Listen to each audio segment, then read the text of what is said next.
Hi, I'm Clayton Vandiver, your Lightkeeper, and this summer we have a special treat for you. It's called Lightkeeper's Podcast Shorts. That's not a new clothing line, but that's a great idea. Actually, it's short episodes under 10 minutes long of our most popular Lightkeepers Podcast episodes. This is part 2. Enjoy. Welcome to the Lightkeepers Podcast. I'm Clayton Vandiver, your Lightkeeper, with a show dedicated to everyone who wants to get the most quality out of life that they can. My co-host, as always, Charlene, our very own licensed clinical social worker, certified in the state of Florida. Hey, we invite you to join the conversation this week about different levels of care and how to pay for them, and so much more on this edition of the Lightkeepers Podcast.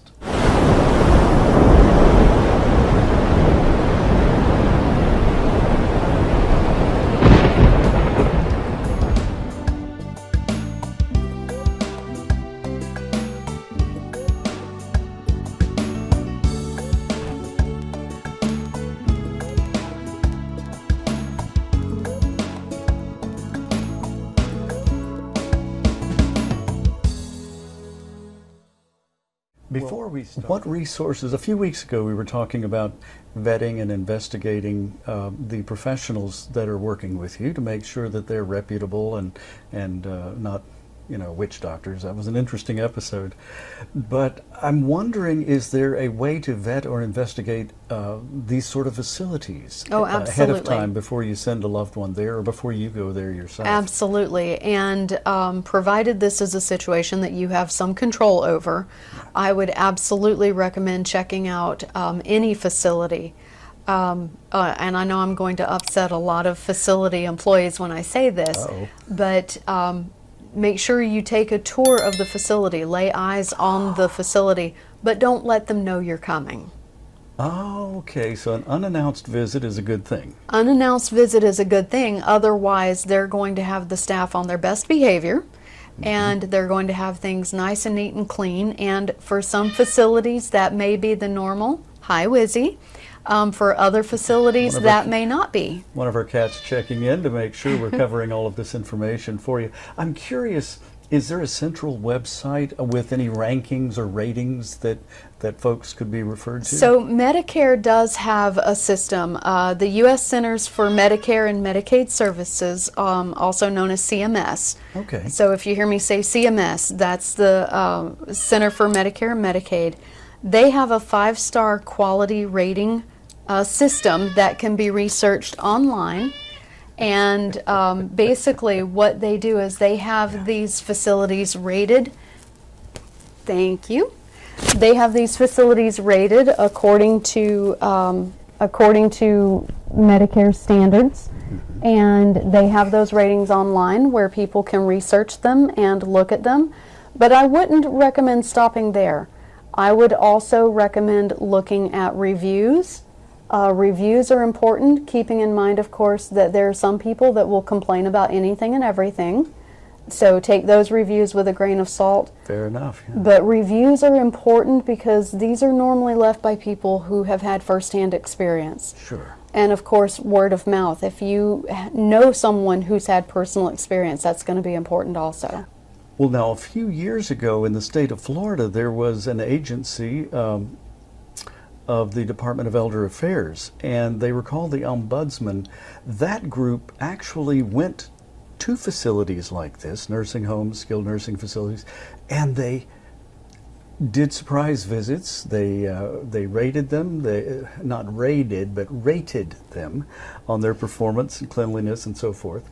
And they really did help these facilities to maintain standards and to do a really good job in the state of Florida. Are they still doing what they used to do? Because I haven't heard of them in a very long time. So that can vary from state to state as funding varies. Okay. That is definitely something that I would encourage someone to look into with their own state's Department of Elder Affairs.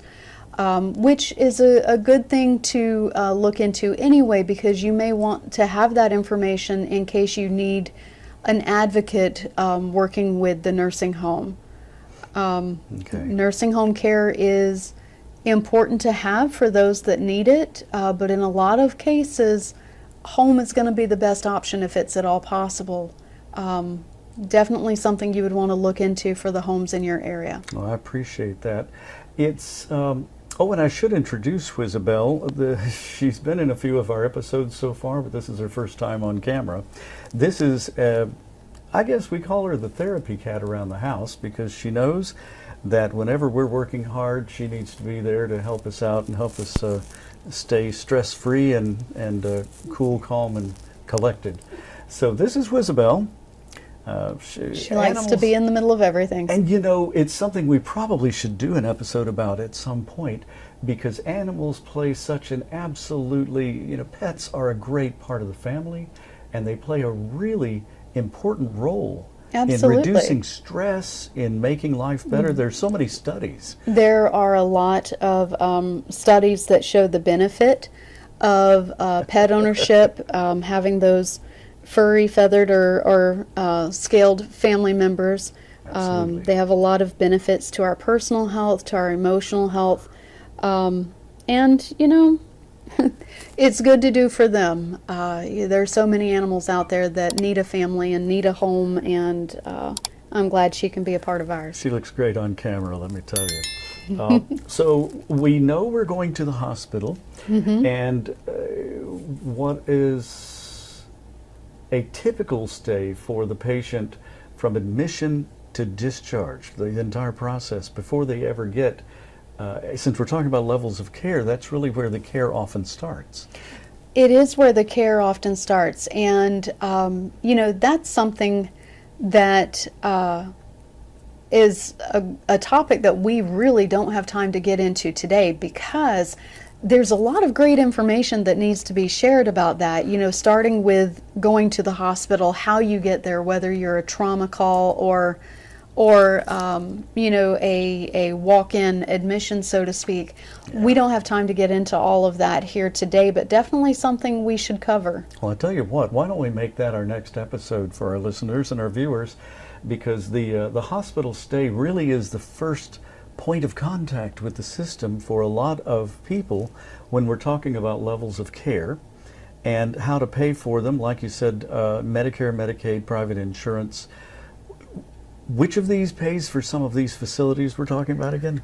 So, Medicare and Medicaid will pay for rehab if you have to go to a skilled nursing facility. It will not pay anything towards assisted living, independent living, and nothing towards skilled nursing residential. And a lot of people balk at that when I tell them. I've had people get angry with me and say, they've paid into the system all their lives. And right. That may be, but unfortunately, it's important to note that asking Medicare to pay for someone to live in a skilled nursing facility would be kind of like asking them to pay for your mortgage. It's not what you've paid into it for. Ah, I see. The Lightkeepers Podcast is an exclusive production of Vanimation Studios and is brought to you by A Guiding Light, a 501c3 nonprofit organization dedicated to education and information that allows informed preparation for living the very best life possible.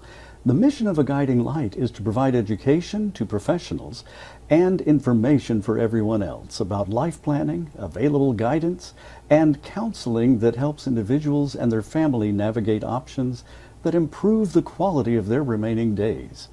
The organization is committed to training professionals through scholarship grants when needed, who will help you find the best information and options to meet your planning needs that are available in your area, so you can be aware of your choices, confident in your decisions, and at peace that you've made the best decisions to live life on your own terms.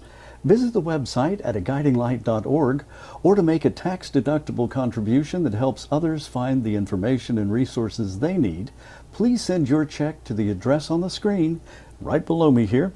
We're so grateful for your support and sincerely hope that you will join the conversation in coming weeks. Add your questions and comments below. Speaking of that, hit the like and subscribe buttons. It's free. And turn on that notify bell so you'll catch every single episode. I'm Clayton Vandiver, your Lightkeeper. We'll see you next time.